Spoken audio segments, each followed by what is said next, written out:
بالله من الشيطان الرجيم هو الذي أرسل رسوله بالهدى ودين الحق ليظهره على الدين كله ولو كره المشركون رب اشرح لي صدري ويسر لي أمري واحلل عقدة من لساني يفقهوا قولي اللهم أرنا الحق حقا وارزقنا اتباعه وأرنا الباطل باطلا وارزقنا اجتنابه آمین یا رب العالمین۔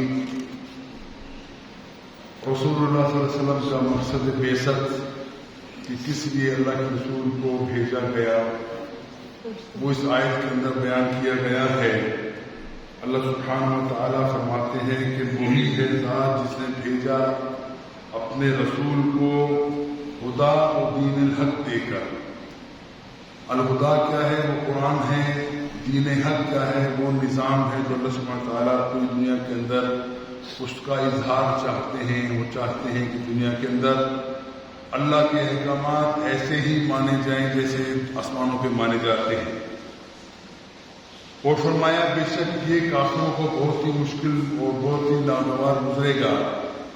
ایک اور جگہ فرمایا کفا باللہ شہیدا، اور اللہ تعالیٰ کافی ہے شہید ہونے میں، یعنی گواہ ہونے میں۔ بھائی ہم مسلمان جن کی زندگی کا مقصد اللہ تعالیٰ کی رضا ہونا چاہیے، اس اللہ کی رضا حاصل کرنے کے لیے ہمیں یقیناً اللہ اور اللہ کے رسول کی اتباع کرنا لازم ہے۔ ہمارا حال یہ ہو گیا ہے کہ ہم دنیا کے اندر تعداد کے اندر بہت زیادہ ہیں، دنیا کی ہر قسم کے وسائل بھی اللہ سبحانہ و تعالیٰ نے بے حساب عطا کیے ہیں۔ دنیا کے اندر ذہانت اور فطانت کے اندر مسلمان کسی بھی قوم سے پیچھے نہیں۔ ہر فیلڈ کے اندر آپ کو چمکتے ہوئے ستارے وہ نظر آئیں گے جو اسلام کے نام لیوا ہیں، کلمہ پڑھتے ہیں، مسلمان کہلاتے ہیں۔ لیکن وہ مقصد جس کے لیے اللہ کے رسول کی بعثت ہوتی ہے، وہ مقصد ہم سے عرصہ دراز ہو گیا، ہم بھول چکے ہیں۔ ہم اپنے اوپر وہ نظام مسلط کیا ہے جو کہ غرب کا نظام ہے۔ آپ کو سمجھ لیجیے کہ جتنی بھی دنیا کے اندر عیسائی حکومت، عیسائی لوگ ہیں، ان لوگوں کے نزدیک اسلام دین ایک پرائیویٹ معاملہ ہے، مذہب ایک پرائیویٹ حصہ ہے ان کی زندگی کا۔ ان کا عقیدہ یہ ہے کہ آپ ہفتے میں ایک دن چرچ چلے جائیں، وہاں پہ جا کے دعائیں مانگیں، اپنے گناہوں کا اعتراف کریں اور پادری صاحب سے گناہ معاف کروا دیں۔ باقی تمام مسائل کے اندر، دنیاوی مسائل کے اندر وہ سمجھتے ہیں کہ ان کے دین کا یہ مذہب کا کوئی تعلق نہیں ہے۔ جب بھی وہاں پہ حکومت کی سطح کے اوپر، سیاست کی سطح کے اوپر، یہ اقتصادی طور پر کوئی ایسے اشارات نہیں ملتے جن کو عملی جامہ پہنا کر عیسائی قوم آگے نکلے۔ وہ اصل میں انتظار ہے ایک ایسے شخص کے جو ان کے نزدیک عیسیٰ علیہ السلام ہیں، وہ دوبارہ آئیں گے، وہ آ کر اسلامی حکومت قائم کریں گے، اور جب تک وہ نہیں آتے انہیں اس کام سے کوئی غرض نہیں ہے۔ لیکن ہم مسلمان ہیں اور اسلام ہمارا دین ہے، اور دین آخری ہے۔ سمجھ لیجئے کہ اس سے پہلے بھی جتنے مذاہب آئے ہیں، یہ اسلام ان کا تتمہ ہے، یعنی ان کی انتہا ہے۔ دین وہی ایک ہے جو اللہ کے رسول لے کر آئے، وہی دین آدم سے لے کر تمام انبیاء اسی کو پیش کرتے رہے کہ اے لوگوں اللہ تعالیٰ کی عبادت کے لیے اخلاص پیدا کرو، مخلص ہو جاؤ، اللہ تعالیٰ کی عبادت کے لیے ہمیں اپنے آپ کو تیار کرو۔ اور اللہ تعالیٰ نے ایسے بھی انبیاء بھیجے جن کو اللہ تعالیٰ نے دنیا کے لیے تمکن عطا فرمایا۔ سلمان علیہ السلام دیکھ لیجیے، ان کو بادشاہت دی گئی اور بہت بڑی بادشاہت دی گئی، صرف انسانوں پہ نہیں بلکہ جانوروں پہ ان کی بادشاہت تھی، جنوں پہ ان کی بادشاہت تھی۔ اور یہ نمونہ تھا اسلام کا، اصل تصور تھا وہ یہی تھا۔ رسول اللہ صلی اللہ علیہ وسلم نے اپنی زندگی کے اندر دعوت کا آغاز توحید خالص سے کیا کہ ایک اللہ کی عبادت کی جائے، اللہ کے علاوہ کسی کی طرف امید سے نہ دیکھا جائے، اپنے آپ کو اللہ کے حوالے کر دو، اللہ کی سپورٹ کر دو، اللہ تعالیٰ تمہیں سب کچھ عطا کرے گا۔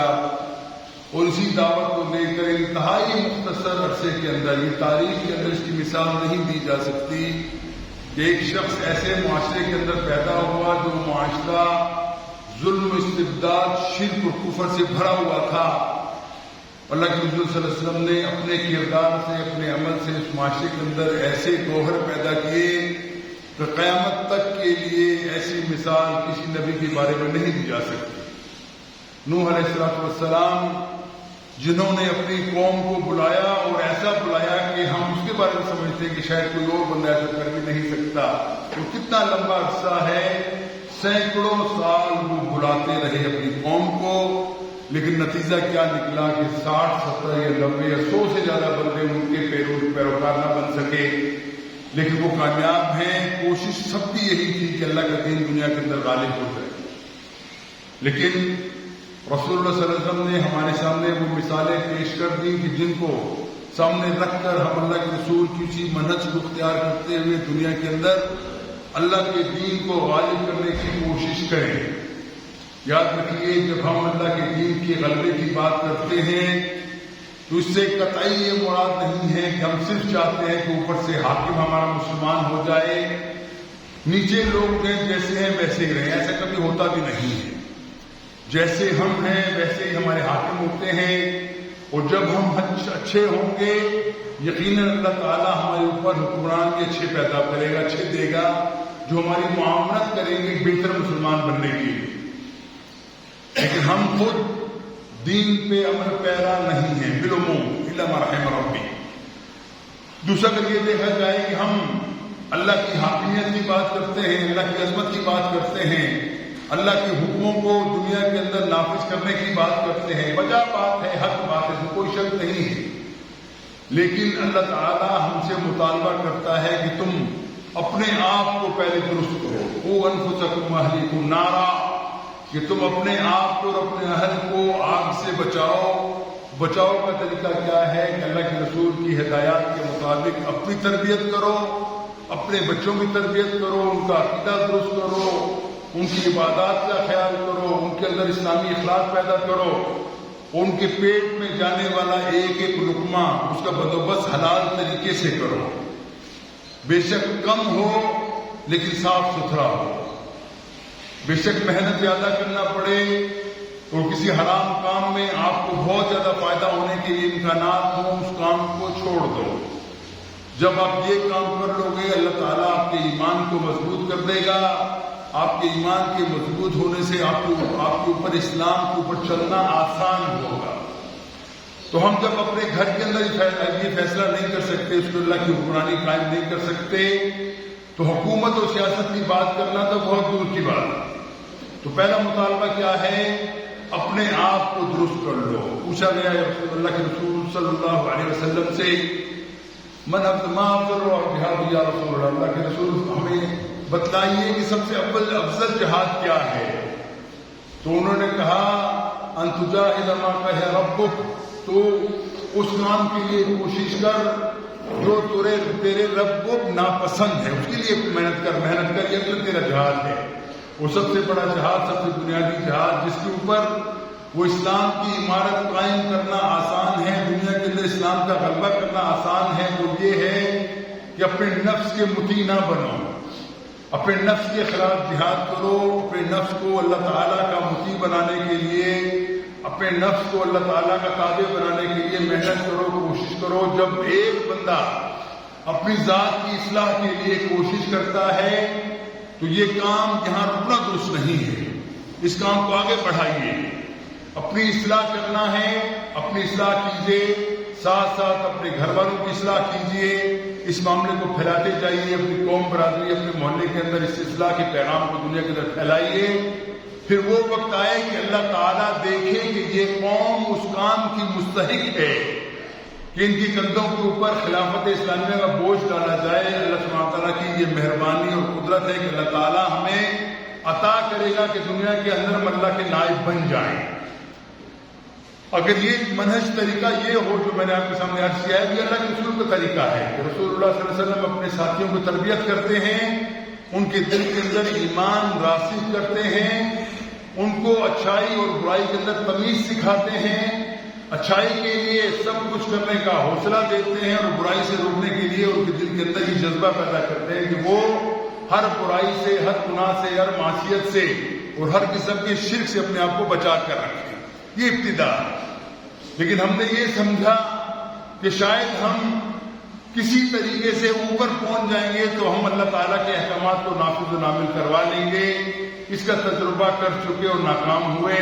ہمارے سامنے کئی مثالیں دی جا سکتی ہیں کہ ایسے اللہ کے بندروں جن کی نیت کے اوپر شبہ نہیں کیا جا سکتا، اپنے تئیں انہوں نے بہترین کوشش کی کہ ہم اللہ کے دین کے غالب کرنے کے لیے محنت کریں، کوشش کریں، لیکن کیونکہ وہ بنیادی کام وہ نہ کر سکے تو امت مسلمہ کے فرد کی تربیت ہے، نتیجہ نہ نکل سکا۔ دو مثالیں آپ کے سامنے میں رکھتا ہوں۔ پہلی مثال الجزائر کی ہے۔ الجزائر میں لوگوں نے محنت کر کے پارلیمنٹ کے اندر حصہ لیا اور پوری پارلیمنٹ کو سویپ کر دیا۔ 90% سے زیادہ لوگ وہ تھے جو اسلام پسند تھے، اسلام کے لیے سب کچھ کرنا چاہتے تھے، لیکن کیا ہوا کہ جب قوم ساتھ نہیں دے گی تو کام چلنے کا نہیں ہے۔ قوم نے الجزائر کے لوگوں کا ساتھ نہیں دیا۔ کچھ لوگ الیکشن میں لڑ کے پارلیمنٹ میں تو بھیج دیے، لیکن قوم کی تربیت نہیں ہوئی تھی، وہ کام ناکام ہو گیا۔ اور یاد کیجیے ایک اور معاملہ جو نہایت اسلامی تاریخ کا ایک تلخ باب ہے، سیاہ تاریخ مرکہ ہے جو ہمارے سامنے اور ہمارے قریب کا معاملہ ہے۔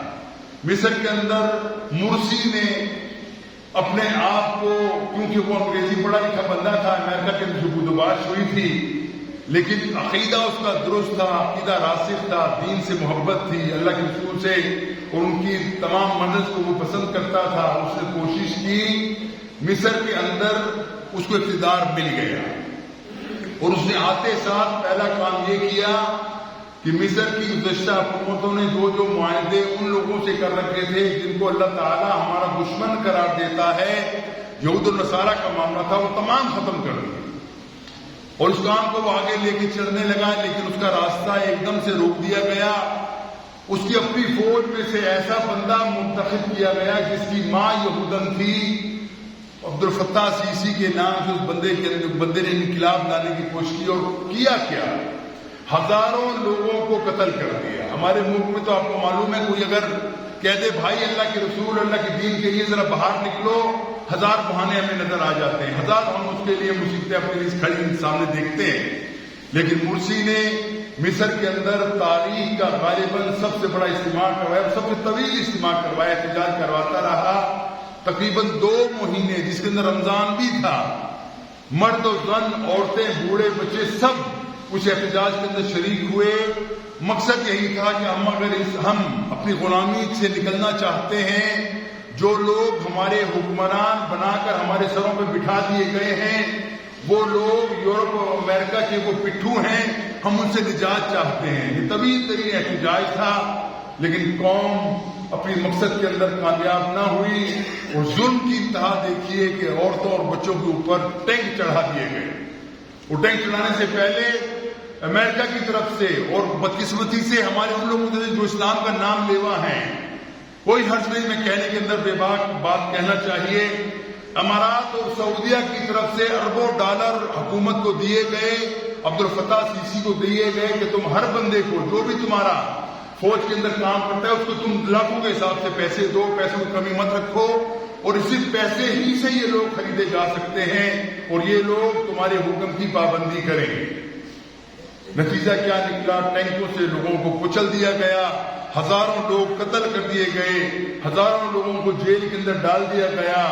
ہماری عزت مآب بہنوں، بھائیوں اور بیٹیوں کو پامال کیا گیا۔ مقصد کیا تھا کہ کوئی شخص یہ نہ کہے کہ اسلام کا اپنا نظام ہے، اس کا نفاذ چاہتے ہیں، تم ہمارے غلام ہو، ہم تمہیں غلامی سے نکلنے نہیں دیں۔ نتیجتاً کیا ہوا کہ مرسی کو پکڑ لیا گیا اور انتہائی ظالمانہ حیثیت کے اندر اس کو قتل کر دیا گیا، مار دیا گیا۔ یقیناً اس کو مارا، یہ نہیں کہ وہ اپنی موت مرا، بلکہ اس کو مار دیا گیا۔ اور ہم سمجھتے ہیں اللہ تعالیٰ ان کے درجات بلند کرے، شہادت کے رتبے کے اوپر وہ فائز ہو۔ تو یہ حقیقت ہے کہ جب تک ہمارا اپنا نظام قائم نہیں ہوتا، نظام قائم کرنا آسان قطعی طور پہ نہیں۔ جس نظام کو آپ قائم کرنا چاہتے ہو وہ نظام ان لوگوں کی موت ہے جو تمہارے دشمن ہیں۔ صرف تمہارے دشمن نہیں ہیں، وہ قرآن کے دشمن ہے، وہ اسلام کے دشمن ہے، وہ اللہ کے رسول کے دشمن ہے. وہ اپنی دشمنی کا اظہار وقت فوقت وہ نکالتے رہتے ہیں، کبھی قرآن کی توہین کر کے، کبھی قرآن کو آگ لگا کے، کبھی رسول اللہ صلی اللہ علیہ وسلم کی توہین کر کے، ان کے خاکے بنا کے، ان کے کارٹون بنا کے وہ اپنا بغض نکالتے رہتے ہیں تاکہ ہمیں احساس ہو. لیکن غیرت کا مسئلہ جو ہے ہمارے یہاں ختم ہو گئی. ہم دنیا کے اندر اتنی بڑی تعداد کے اندر ہونے کے باوجود ہم ان کا مقابلہ تو کیا، ان کو خلا بات کرنا بھی اپنے لیے خوف سمجھتے ہیں کہ بڑے خوف کی بات ہے کہ ہم کیسے بات کریں. عجیب بات یہ ہے کہ دنیا کی طرح آپ دیکھ لیجئے، شمالی کوریا کو دیکھ لیجئے، کوریا کے لوگوں کو دیکھ لیجئے، انہوں نے کھل کے امریکہ کی مخالفت کی، کچھ حاصل نہیں کر سکا امریکہ. ہمارے برابر میں ملک ہے، اس نے کھل کے مخالفت کی. اور دوسرے ہمارے پڑوسی ملک، ہمارے مسلمان بھائیوں نے امریکہ اس کے ہواریوں کو وہ مٹی چٹائی نہ کر گڑوایا کہ تاریخ کے اندر اس سے زیادہ ذلت شاید ان کی کبھی نہ ہو سکے. لیکن ہم پھر بھی نہ جانیں. آج دیکھو فلسطین کے اندر کیا حال ہے. تمام قوتیں، باطل قوتیں وہ اکٹھی ہیں. یورپ اور امریکہ اور آسٹریلیا سمیت تمام وہ لوگ جو اسلام سے انتہائی نفرت کرتے ہیں، کہنے کو اپنے آپ کو سیکولر کہتے ہیں، کہنے کو اپنے آپ کو اپنے کسی بھی مذہبی فرقے سے دور رکھنا چاہتے ہیں، لیکن حقیقت یہ ہے وہ اسلام کے اصل دشمن وہی ہیں. آج دیکھ لو پوری دنیا کے اندر مسلمانوں کا کون سا ایسا ملک ہے جو ان کی تائید کے اندر دو الفاظ کہہ سکے. ایک ترکیہ ہے، اس نے بھی زبانی ابھی تک عملی اقدام کوئی بھی نہیں کیا. اب یہ سنا ہے کہ سوڈان سے کچھ لوگ، کچھ جیالے، کچھ شہداء شہید ہونے کے کوئی لوگ ایسے وہ وہاں پہنچے ہیں، لیکن بحیثیت مجموعی امت مسلمہ خواب غربت کے اندر مبتلا ہے، اٹھنے کو تیار نہیں. کتنی عجیب بات ہے. کبھی آپ سوچئے، جن لوگوں نے عرصہ دراز سے مسلمانوں کا جینا دوبر کر رکھا ہے فلسطین کے اندر، وہ سوچتے ہوں گے تو ہم تو یہ ٹیسٹ کر رہے ہیں کہ دیکھیں ہم قد و غارت کا بازار گرم کرتے ہیں فلسطین کے اندر، دنیا کے مسلمان ان کی حمایت کرنے کے لیے کتنا بڑھ کے آتے ہیں. اب وہ کیا سوچتے ہوں گے؟ یقیناً یہ لوگ انتہائی بےغیرتی کی انتہا کو پہنچے ہوئے مسلمان ہیں جو اپنے بھائیوں کا دفاع کرنے کے بھی قابل نہیں، انہیں دفاع بھی نہیں کرنا چاہتے. اور یقیناً اس کا نتیجہ کیا نکلے گا؟ جب ایک دفعہ خوف اتر گیا ہمارا، اب تک تو وہ خوف زدہ تھے مسلمانوں سے کہ مسلمان کے اوپر جب بھی کوئی مشکل آئی سب مسلمان اکٹھے ہو جائیں گے اور معاملہ انتہائی خراب ہوگا، ہمارے ہاتھ سے نکل جائے گا. لیکن جب یہ ثابت ہو چکا کہ مسلمان کی صورت کے اندر بھی اپنے مظلوم بھائی کی مدد کرنے کے لیے تیار نہیں ہوتا تو ان کے حوصلے بڑھیں گے، وہ معاملہ مزید آگے لے کے چلیں گے، وہ گریٹر اسرائیل کا معاملہ وہ لے کے آگے چلیں گے. نتیجتاً کیا ہے کہ اللہ کے رسول کی پیشن گوئی کے مطابق وہ حالات دوبارہ آنے کے لیے تمام زمین جو ہے وہ اپنے اس لیے تیار کر لی گئی ہے کہ کس طریقے سے مسلمانوں کی قتل و غارت کے اندر ہم وہ حربے اختیار کریں جو اس سے پہلے کبھی ہلاکو بھی نہیں کر سکا، اس سے پہلے کبھی اسلام کے سب سے بڑے بلکہ انسانیت کے سب سے بڑے دشمن وہ بھی نہیں کر سکے. اور امریکہ چاہتا ہے کہ جو کام اس نے ریڈ انڈین کے ساتھ کیا تھا، جو بلیک سلیوز کے ساتھ کیا تھا، اس سے بڑھ کے مسلمانوں کے ساتھ معاملہ کرے. لیکن اس مرتبہ ہمارے نام نہاد مسلمان، کلمہ وہ مسلمان اس کے حواری ہیں. ایک تو بات یہ ہے کہ بندہ ان کے حمایت میں کھڑا ہو جائے، اپنی فوجوں کے ساتھ بھیج دے. یہ معاملہ تو الحمدللہ ابھی تک نہیں ہوا، لیکن حقیقت یہ ہے کہ جتنے بھی امریکن، اس کے یہودی جتنا بھی وہ کام کرتے ہیں، اس کے لیے تمام کی تائید اس نے حاصل ہے. اور یہ دیکھ لو آج رو رو کے پکار کے دعائیاں دیتے ہیں مسلمان اور خواتین اور بوڑھے فلسطین کے، وہ چیخ کے کہتے ہیں یا امت مسلمہ کہاں ہو تم کہاں سوئے ہوئے ہو؟ ہمارا دفاع کرنے کے لیے آگے بڑھ کے کیوں نہیں آتے؟ ہم کوئی اپنی ذاتی زندگی کے لیے لڑائی نہیں لڑ رہے. ہمیں تو آزادی حاصل ہے کہ ہم کہیں کسی ملک میں چلے جائیں، خاص کر اگر ہم اپنے آپ کو سرنڈر کر کے امریکہ اور یورپ کے ملکوں کی نیشنلٹی لینا چاہیں، ہمیں کوئی روکتا نہیں بلکہ ویلکم کہتے ہیں. لیکن اپنے ملک ہم دفاع کرنا چاہتے ہیں، ملک سے بڑھ کے قبلہ اول کی ہم دفاع کرنا چاہتے ہیں، مسجد اقصی کا دفاع کرنا چاہتے ہیں. اے لوگوں ہمارے لیے مت کھڑے ہو، تم دین کے لیے کھڑے ہو، قبلہ اول کے لیے کھڑے ہو. اور یہودیوں کا مقصد کیا ہے کہ وہ چاہتے ہیں کہ جہاں پہ مسجد اقصی اس وقت موجود ہے بالکل وہی جگہ ہیکل سلیمانی کی، وہ سمجھتے ہیں کہ یہ جگہ وہیں پہ ہے. مسجد اقصی کو منہدم کر کے وہ یہ ناہنجار یہ چاہتے ہیں کہ وہ ہیکل سلیمانی بنا دیا جائے، اور اس کے بعد پوری دنیا کے اندر یہودیت کا وہ عالمی نظام قائم کرنے کے لیے تیار کیا جائے اور مسلمانوں کو ایک دم سے تباہ کر کے رکھ دیا جائے. اور حقیقت یہ ہے کہ ہم نے اس وقت جو مظاہرہ کیا ہے پوری دنیا کے مسلمانوں میں انتہائی شرمناک.